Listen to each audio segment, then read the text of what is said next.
Pernah nggak sih kamu berharap pidato kamu tuh bisa lebih dapat gitu, lebih ngena? Oke, dalam beberapa menit ini kita bakal bongkar bareng-bareng sebuah cetak biru yang simpel tapi terbukti ampuh buat mengubah pidato biasa jadi luar biasa. Siapa sih yang nggak pernah deg-degan pas mau ngomong di depan umum? Quote dari Mark Twain ini, wah, kena banget. Gugup itu wajar banget. Semua orang ngerasain. Justru itu tandanya kita peduli sama apa yang mau kita sampaikan. Tapi pertanyaannya jadi gini, kalau semua orang gugup, kok banyak banget pidato yang, ya ampun, ngebosenin banget. Pernah kan kejebak di situasi kayak gitu? Pengennya sih cepet-cepet kelar. Nah, lucunya, ide buat blueprint ini justru lahir dari pengalaman yang persis kayak gitu. Waktu penulisnya kejebak di rapat yang super duper boring. Nah ini dia nih akar masalahnya. Kita kan sering banget ya nonton orang pidato di TV, di kantor, di mana aja. Jadi kita ngerasa, gampang lah bikin pidato. Padahal kita sering banget kelewatan satu elemen yang paling penting. Disinilah letak perubahan mindset yang paling penting. Kita tuh harus berhenti fokus cuma sama ide keren kita aja. Yang lebih penting itu gimana kita menguasai strukturnya, cara menyampaikannya.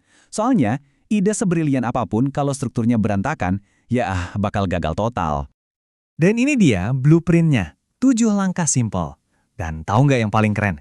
Kamu sebenarnya udah ngalamin 3 langkah pertamanya dari tadi loh. Yuk kita bedah lebih dalam lagi. Oke, jadi 3 langkah pertama ini benar-benar jadi fondasi dari semua pidato kamu.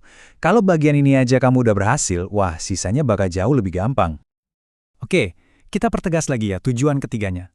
Pertama, penarik perhatian itu buat ngait audiens. Kedua, pernyataan masalah itu buat mereka jadi peduli. Dan yang ketiga, alur utama itu buat ngasih mereka peta jalan yang jelas dari awal sampai akhir.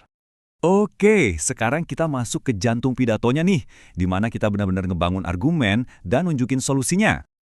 11 detik. Coba deh bayangin, ternyata ada studi yang nunjukin kalau itu adalah waktu rata-rata seorang dokter dengerin pasiennya ngomong sebelum akhirnya diinterupsi. Cuma dari satu angka ini aja kita langsung bisa ngerasain kan, wah ini masalah serius. Nah, gitu cara kerjanya. Kamu gabungin data yang nampol tadi dengan cerita personal. Kasih tahu ke mereka kenapa ini penting sekarang dan kenapa kamu orang yang pas buat ngomongin ini. Intinya, ini soal membangun kredibilitas dan rasa urgensi. Terus, kenapa harus 3? Ternyata, ada kekuatan psikologis di balik angka 3 ini. Coba ingat-ingat deh cerita dongeng, kayak 3 babi kecil. Atau kutipan terkenal kayak Veni, Vidi, Vici.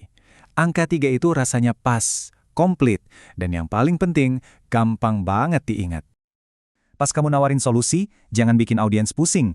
Kasih aja 3 jalan yang jelas. 1 buat ngubah cara mereka berpikir, 1 hal konkret yang bisa mereka lakuin, dan 1 lagi ide buat ngatasin masalah yang lebih besar. Oke, kita udah sampai di 2 langkah terakhir. Nah, ini nih bagian yang bakal ngubah pidato yang bagus, jadi pidato yang nggak bisa dilupain. Kita semua kan tahu ya, OMJ itu singkatannya Oh My God. Tapi di sini ada twistnya. Para penulisnya mengubah itu jadi Oh My Gift, alias hadiahku. Ini tuh ibaratnya hadiah pencerahan yang kamu kasih ke audiens. Sebuah sudut pandang baru yang dalam banget, yang nggak mereka sangka-sangka. Ini dia, momen puncaknya. Momen di mana audiens tiba-tiba ngelihat semua yang kamu omongin dari tadi dengan cara yang bener-bener baru. Persis kayak plot twist di film-film keren, momen ini nyatuin semuanya dan ninggalin kesan yang nempel terus.